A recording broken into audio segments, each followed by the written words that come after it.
You amazing people out there. Welcome to the Amazing Action Comics Podcast, where we are all about independent comics. I'm one of your hosts, Angel, with John Pepe. How's it going, Angel? It feels like it's been months since We're I've seen back, you, bro. baby. Oh my It God, has we been are months. well, no, it's only been like 3 weeks, almost a month, and stuff.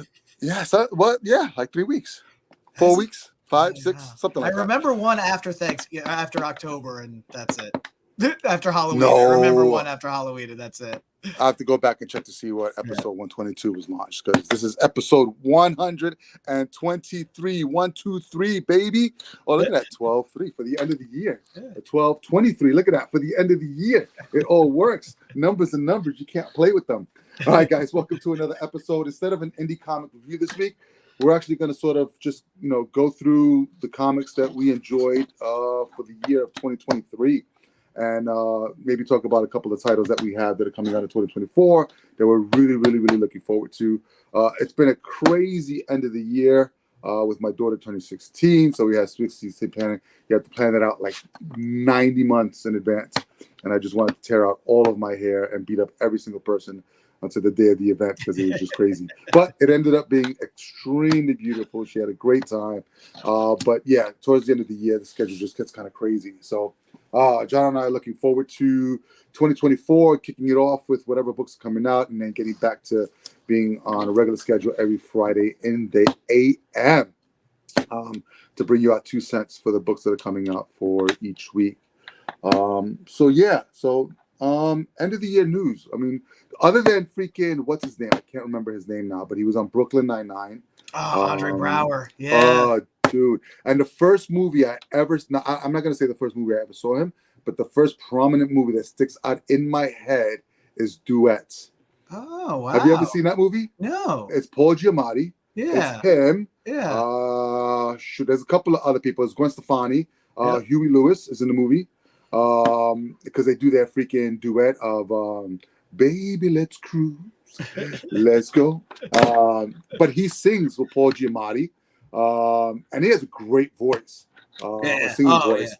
Yeah. And he's just one of these actors that's just on Brooklyn Nine-Nine. He was hilarious. Just that deadpan, so good. Yeah, the deadpan, just a really good comedian. So yeah, when I saw, and he was only 61. 61 lung cancer, apparently. Yeah, it's crazy. It's just scary, because as we get, closer and closer, I'm not saying that we're like right around the corner from that age, but it's not like, I think we're closer to that age than we are our teenage years. It just gets kind of scary. So like, when it comes to like lung cancer, there's certain things that you don't have control over.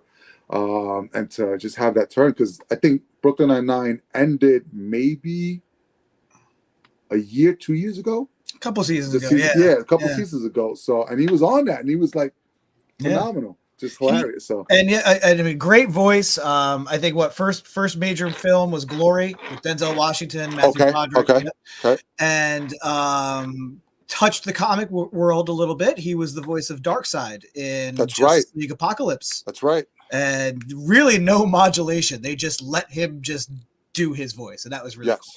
Yeah, it's this deep baritone voice. There's one other guy that does this, the Allstate guy. The president from 24. From 24, yeah. That's his name right now. Similar to that. So, but that was kind of sad. And then, having all the losses that we had, if we look at the past year, Keith Giffen being the last one for this year. Who else did we lose this year? Oh man, I mean, I know a lot of popular, famous deaths this year. Even also within the comic industry, there were some that hit really hard. Jason Pearson, right? That was this year. That was sudden.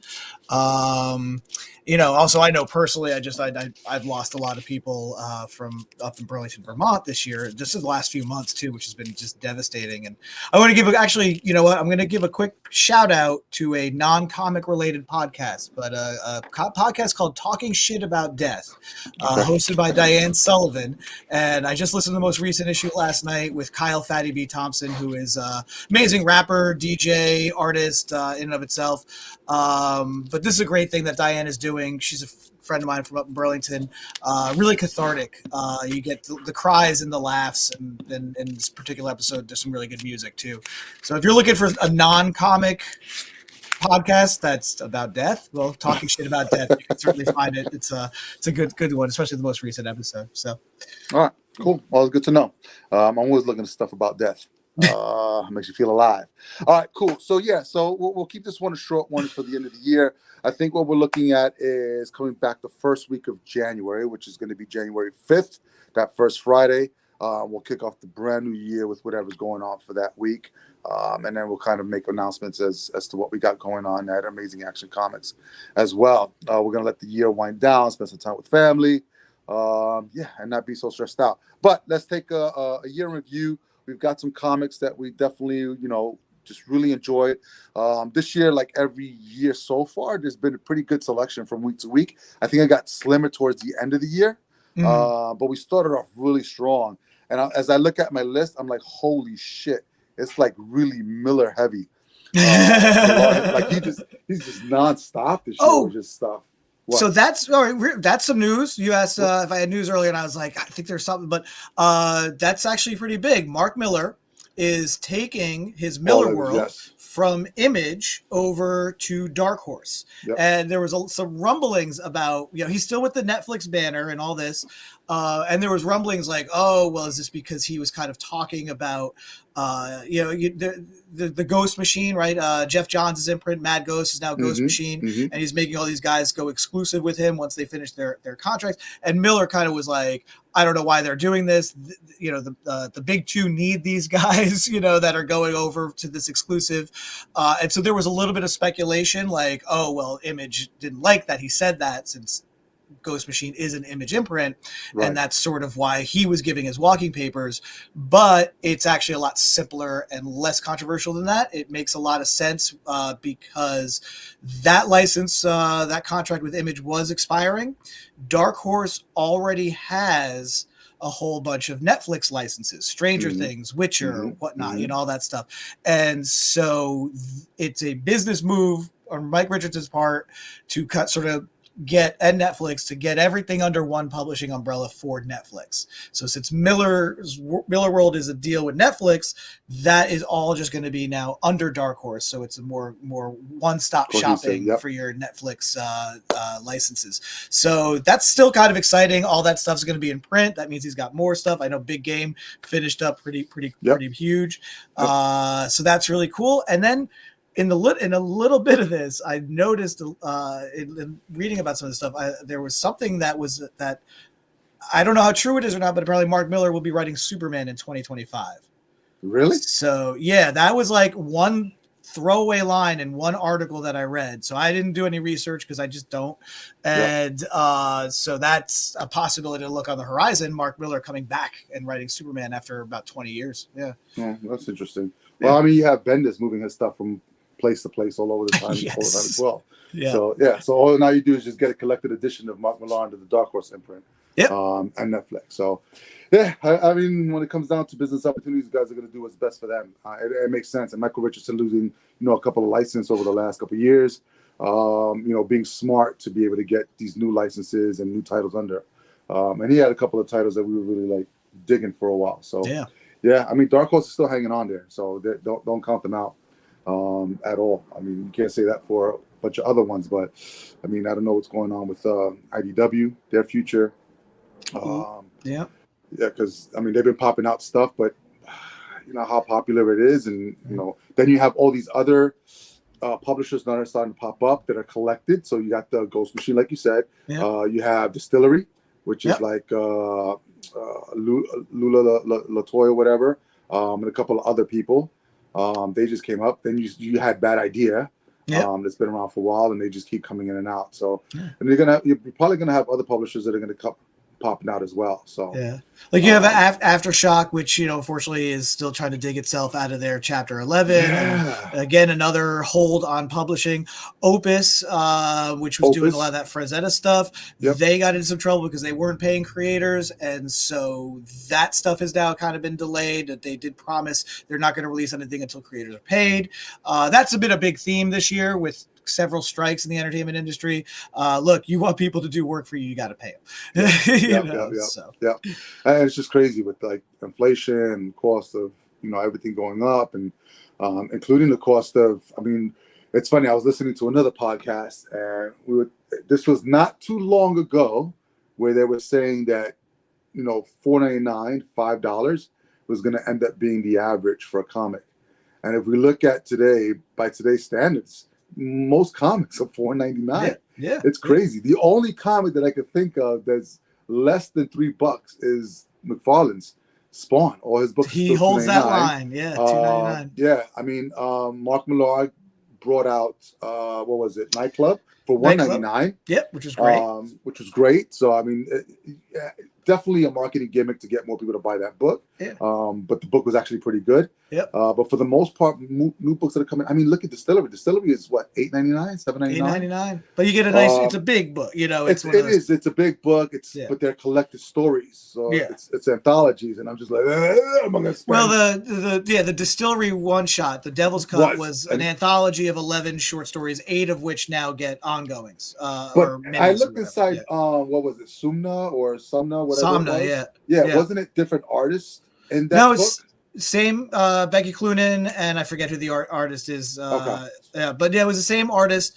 It's weird because the opening chapters or the prologues in the Devil's Cut one shot aren't titled what the book is. So like the opening chapter for Gone that Jock did in Devil's Cut, it doesn't say Gone. It is like the girl who fell to earth or something like that. And then that leads into, but yeah, I kind of checked that on the Somna because I was like, there's no story called Somna. I said, okay, yeah, same creators, but it's right, yeah. But all right, cool, yeah. But then we had this whole I guess creation of universes happening towards the end as well, because Ghost Machine is supposed to be its own universe. Yep, it's picking up from the Geiger and Junkyard Joe from the Mad Ghost. Yeah. So they're going to be part of that same universe, and then we have obviously the Energon universe, which I want to talk about, which is fantastic. So I think that's and then you have Mark Millar's universe, which is the big game book, because that was all of his books into that one book. So I think we might see an insurgence of that even more so at the beginning of next year. So we'll see what we got going on. All right, let's dive into it. So why don't you start off with the books that you really enjoyed this year and what you're looking forward to next year?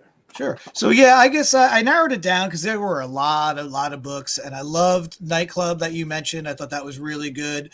If I'm remembering correctly, Where Monsters Lie from Dark Horse was a great 4-issue miniseries at the top of the year, which I really, really loved. But I got to say, I narrowed it down to my top 3, and it's kind of funny because one of them is actually 2 books. So I'm going to lead with that.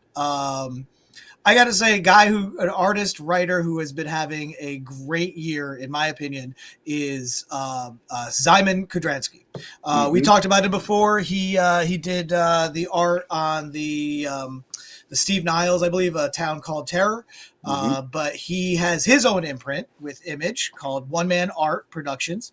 And he started a series, came out with the first 7 issues for this year. It's going to take a little bit of a break, but something epic. And it is that. I mean, this is definitely a labor of love for this artist and writer. And he really is putting everything into it. Basically, it starts off with this young kid who has a very hyper real imagination. So he imagines things, or he sees anything that has been imagined, whether he's imagined it or it's been created elsewhere. And so he kind of exists in this world, or that world exists in our world in his head. And then he kind of grows, you watch him as he grows up as a man and kind of goes off on this sort of epic adventure, interacting with these fictional characters in the real world. So really thought that was such a great hook for a series, and he's executing it brilliantly. The first 7 issues are available. They'll be collected in trade, and then that will resume later in the year. And then in the middle of that, because he just can't get enough, he's halfway through a 4-issue miniseries called Blood Commandment. And this is basically him just doing Universal monsters. Like the first issue, I got a very Lon Chaney Wolfman vibe from it. And then in the second issue, this guy is sort of like a Wolfman. They don't quite come out and say he's a Wolfman, but he's very feral under the moon, right? And he's being hunted by a Dracula. And so I was like, oh, this is really cool. So it's Szymon doing his Universal monsters take, and I thought it was wonderful. I thought The first 2 issues are great. It's a tight 4-issue miniseries. And again, this guy just puts his all into everything he does. So I'm going to actually make the third of my, the first one is going to be more an artist.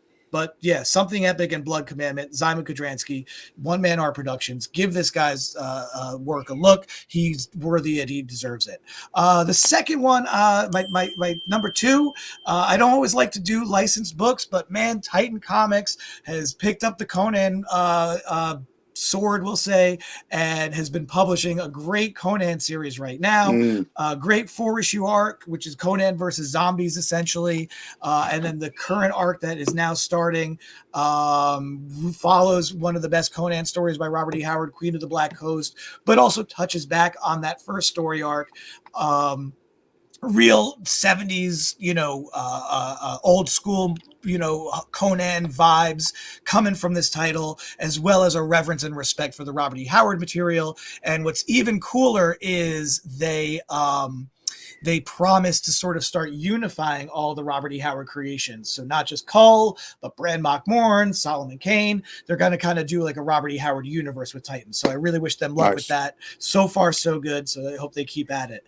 And I think it's no surprise that my favorite book of the year, even though we have 1 issue left to go, is this great 3-issue miniseries by Jay Stevens from Oni Press called Dwellings. And Dwellings is just so cool. It is straight up horror, but done in this like Casper the Friendly Ghost cartoony style, like Harvey Comics, like Baby Huey and Hot Stuff and stuff. But boy, this stuff is packed with detail. Everything connects and it really makes sense. I didn't think the second issue was as strong as the first issue, but overall the first 2 issues of this 3-issue coming out every 2 months. So the final issue should be out this week or hopefully. But yeah, I do not pass up Dwellings. Yes, it's a $9.99 per issue book, but you get $9.99, but you get 2 really big chunky stories, square bound format. So, and every 2 months. So it costs averages at about $4 or $5 a book. Right. So, Dwellings, Jay Stevens, that is my favorite book of the year. Can't wait for the last issue, and hopefully that'll be collected as well, because some of those back issues now got some heat on them. The one thing I'm looking forward to right now comes out oddly enough on my birthday, January 30th, and it is also one of the creators' birthdays too, which I found out recently. So that's another person that I get to add to my really cool birthday list.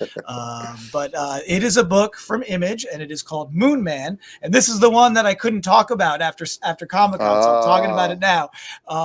And it is the guy, one of the guys who does Radiant Black is writing it with rapper musician Kid Cudi, who I am a big fan of. He has an album called Man on the Moon, and one of the things that that I love about him is that he's also a really big Andy Kaufman fan. So if you ever see his album cover at Man on the Moon, it's basically the poster of the Jim Carrey movie, but with him in the Andy outfit and whatever. But so that's really cool. They gave us an ash can. He talked about it at Comic-Con at the Retailers Breakfast in New York. Looks really cool, really fun, really innovative, sci-fi, but with like a really cool, like urban voice, I think, behind it. So Moon Man, January 30th, 2024 from Image Comics, Kid Cudi, and something definitely to look out for that I'm excited for. And I got my Andy Kaufman reference in. So and you got your Andy Kaufman reference in. All right, cool. Yeah, I mean, it was a pretty good year for books. So for me, I was trying to stop at top 3, but I had more than that. It's been a while since we had a Master of the Universe book that was actually pretty good, because I think the one previous to the Forge of Destiny, which is the one from this year, it was okay. I think it was the Revelations one, and that was the one that was hooked up to the Netflix animation. And I still haven't watched the whole thing. Like every time I start to watch it, I end up falling asleep. And it's not because of the cartoon. I think it's just when I'm watching it. So there was parts of it that I really liked. And there was just some weird stuff where he goes into the afterlife, which is crazy. So I have to watch the whole series in full. So the Revelations didn't hit me, but when Forge of Destiny came out, I think it was a combination of not just the art, but who was writing it. So it was Tim Seeley. And I like the way he writes, and he's just writing a really good story with He-Man. Struggling to still hide his identity from Teela, but then involving the king and, this whole war, and Skeletor actually being more of a mastermind as opposed to just like this, black and white, just evil guy, but really understanding how to manipulate people, including Evil Lyn, to get what he wants done in this particular book. The only problem with the book is how often it comes out. So I was like thinking the other day, I was like, damn, we haven't had another issue of Forge of Destiny. And then I saw it coming out for next week. But I think it was a month delay or something like that. So whatever is going on there, but really good book, Masters of the Universe. It started off late this year, I think in the fall, but written by Tim Seeley and art by Nunez and released by Dark Horse. So like I said, Dark Horse has been on our radar for a while because they've just been doing some clever stuff with that. So I'm really looking forward to finishing off that. And we started a lot of books, but my list really just is compiled of books that I actually finished off the series, because some of the books started off really strong and then fell off. So for instance, Sacrificers was a really strong start for me, but I think when you have a book or two that doesn't move along the story fast enough, especially when you're reading a ton of stuff, then you tend to say, okay, you know what, I'm gonna pick this up and kind of leave this behind, and it might be something that I end up picking up and trade later on. But it was really Sacrifices was a really strong start. That was an Image book. All right, so a couple of Mark Millar books. Holy crap, he was just busy this year. On top of the stuff that he was already writing, which was like I think Magic Order, which is on its third volume. Prodigy was what's on the second volume. He had some new stuff come out. Nemesis Reloaded, which was everybody says the evil Batman, but the original Nemesis was great, because at the very end of that series you understand that, or you realize that he's being manipulated by someone else or being controlled by someone else. He's not just his own billionaire Batman kind of thing. He's part of this large collective group. And then in Nemesis Reloaded, it's just crazy the shit that he does and gets away with in that particular book. That was another 5-issue miniseries by Mark Millar. They kind of moved the story along, and then I guess what he was doing this year was the release of these books that he had coming out along with his large catalog, was to bring in sort of like his universe, and it was called The Big Game, and that was a 5-issue miniseries that pretty much took all the evil characters in the Millar world and pitted them against the good characters. But basically this was sort of like a Matrix thing, where back in the 80s, the villains had killed all of the good guys, made the world forget what had happened, except for a couple of like superheroes here and there, but not enough to have an uprising.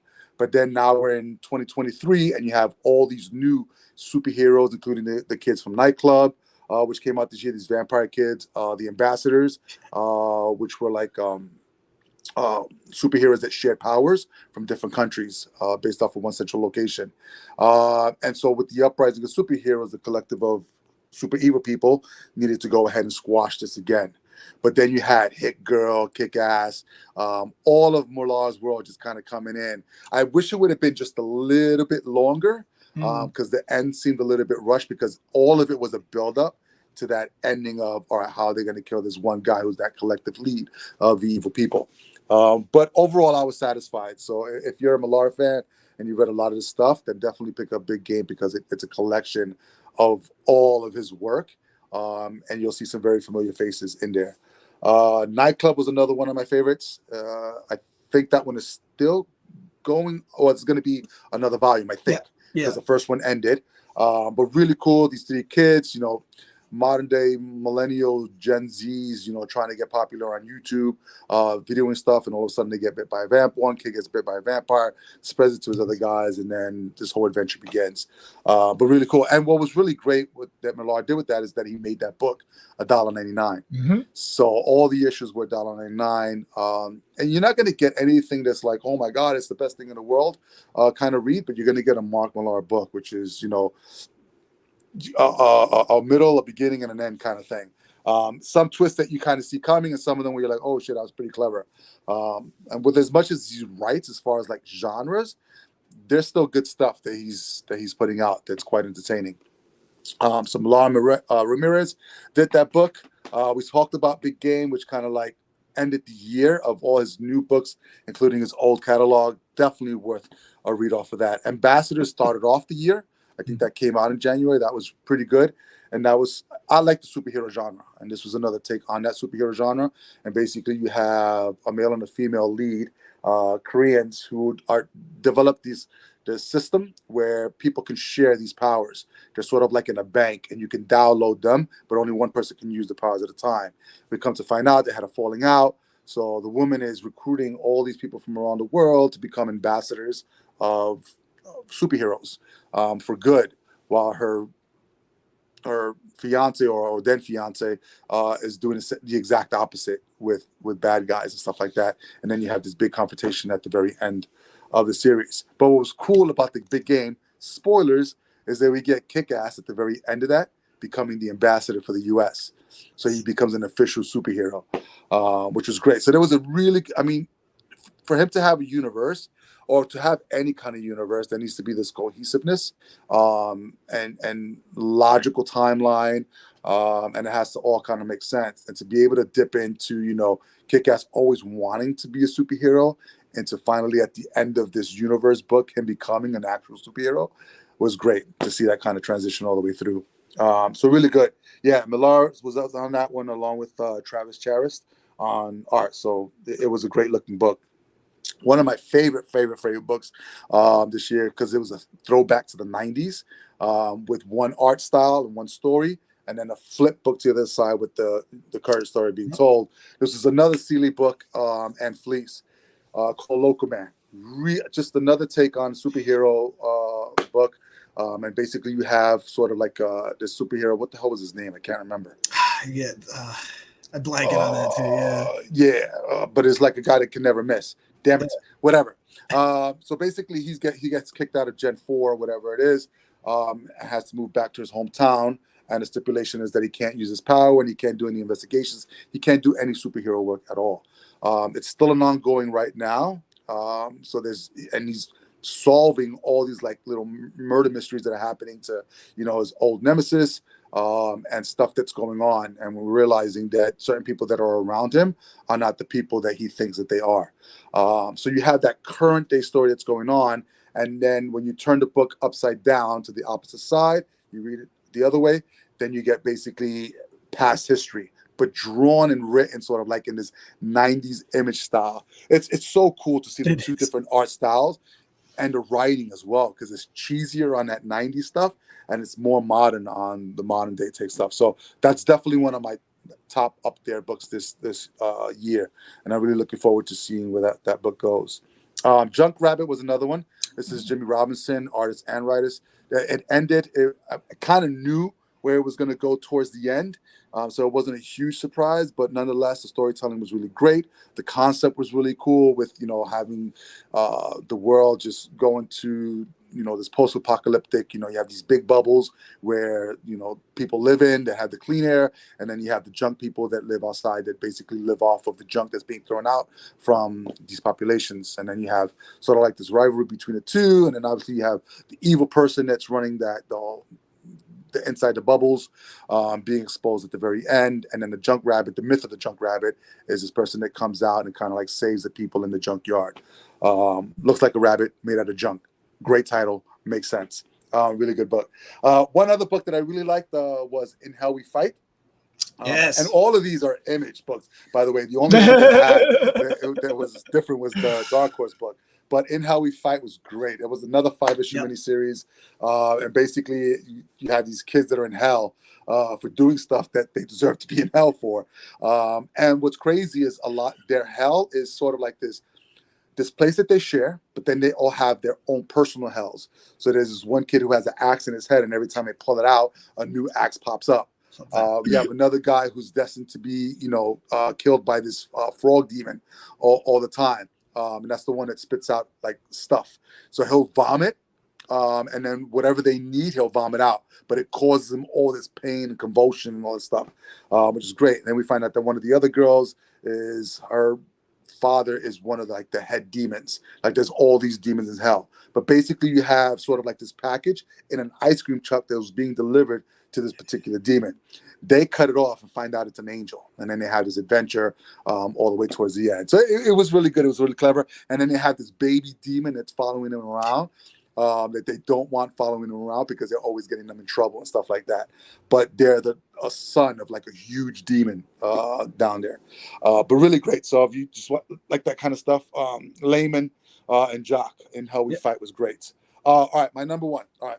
Here it is. Energon Universe. So Kirkman, thank you for giving us something that we did not know we needed. Him acquiring the license for Transformers, G.I. Joe, and kind of building this universe to bring them together. Fantastic. So we have Void Rivals. It's sort of like the book that's going to bring everything together. And it's two factions that live on the same kind of ring, just on the opposite side of each other, just at war with one another. And we get our first introduction. I don't remember who it was. It wasn't Starscream. It was one of the Autobots. I want to say Jetfire, but he was a Decepticon at the time. So because Jetfire in the cartoon, I remember him crossing over. He was bad originally, then became an Autobot, if I'm not mistaken. Right. So we get to see Jetfire in the very beginning, and then soon after, I think after issue 3, we get the release of Transformers #1 with our favorite, Daniel Warren Johnson, who was just like, dude, if I get to meet you, bro, I'm just going to shake your hand and be like, thank you for existing.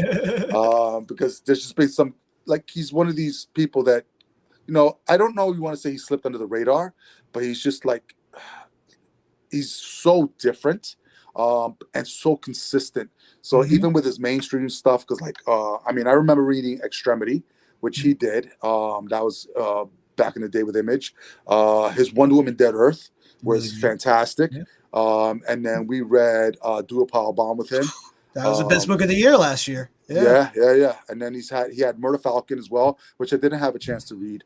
But yeah, and then now we've got Transformers, which he's writing and drawing, and it's just so to take robots that were kind of cheesy in the 80s and the 90s. I mean, there's not much you can really do with them, but then ground them so that, for instance, Optimus Prime's walking in the forest because he's fascinated with where he's landed on this different planet, and all of a sudden he steps on a deer, and you hear a crack, and there's this just moment of like fear in his eyes and sadness, and then the interaction between him and Spike afterwards just really grounds it and almost humanizes those robots in a way that I've not seen before. And he's not afraid to kill people off. So do not fall in love with characters because they will die.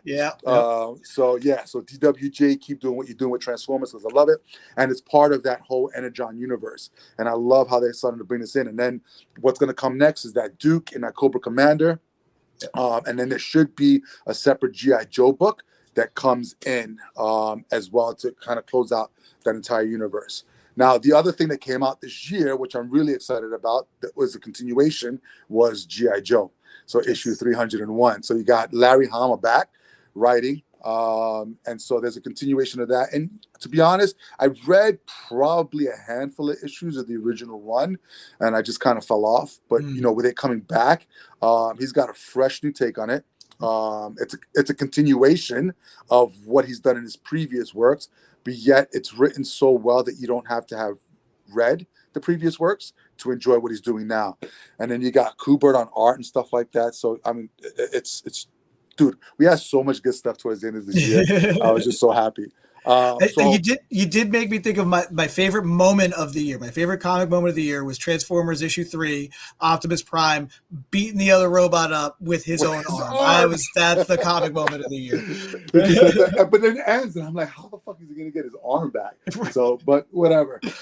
That's not for me to. It's just for me to anticipate. But yeah, so really great stuff. I mean, Kirkman is just really clever in being able to acquire those, those two IPs. And to be able to not keep them separate, but find a way to kind of unify that and bring them together by creating another title. So genius on him.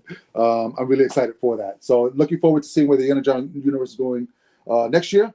All right, so 2024. The big thing that I'm looking forward to is Thundercat. Oh!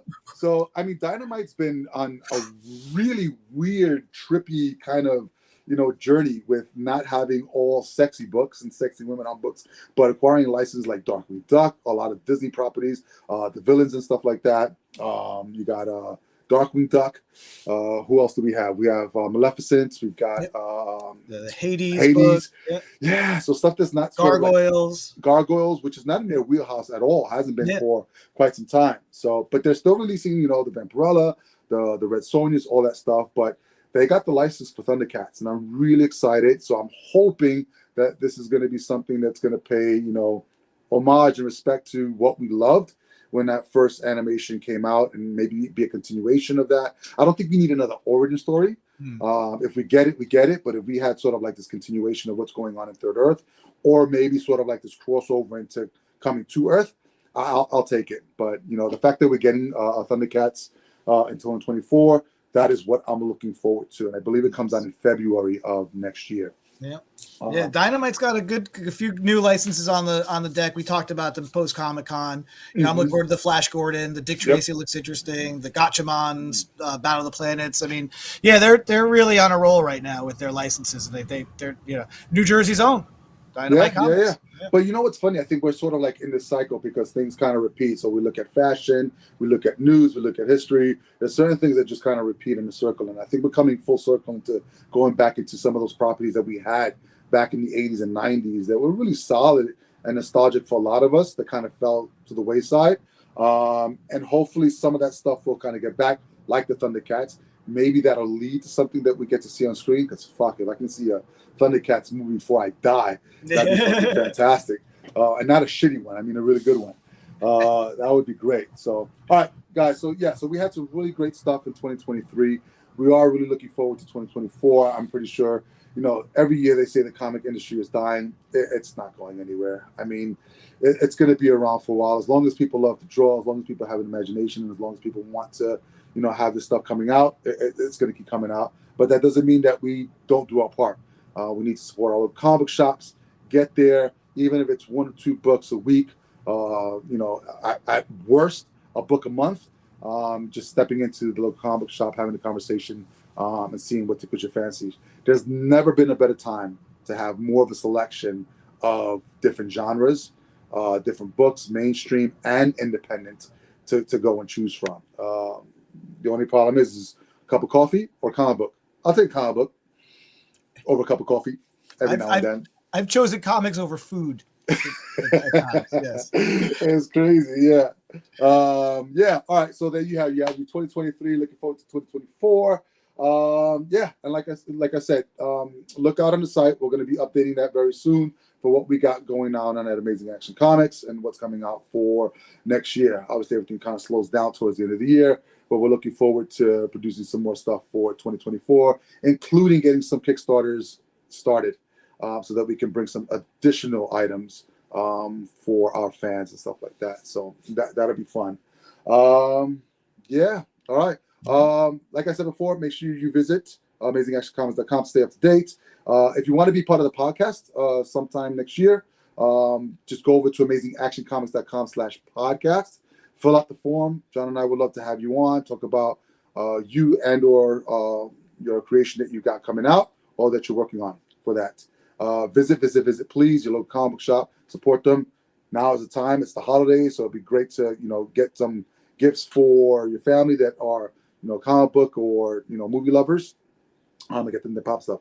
John, where do you get your books from? Well, I get my books at The Joker's Child in Fair Lawn, New Jersey, which from now until Christmas, we are open every day. So you've got no excuse to miss out on getting that last minute gift for your comic fan or even for yourself. So come on down to The Joker's Child in Fair Lawn, New Jersey. Would love to see you there. You see this nose in person while you're there too. Yes, indeed. All right, kiddies, that's all that we have for you this year. So until next year, please be amazing, stay amazing, and read something amazing. Woo. Good to be back.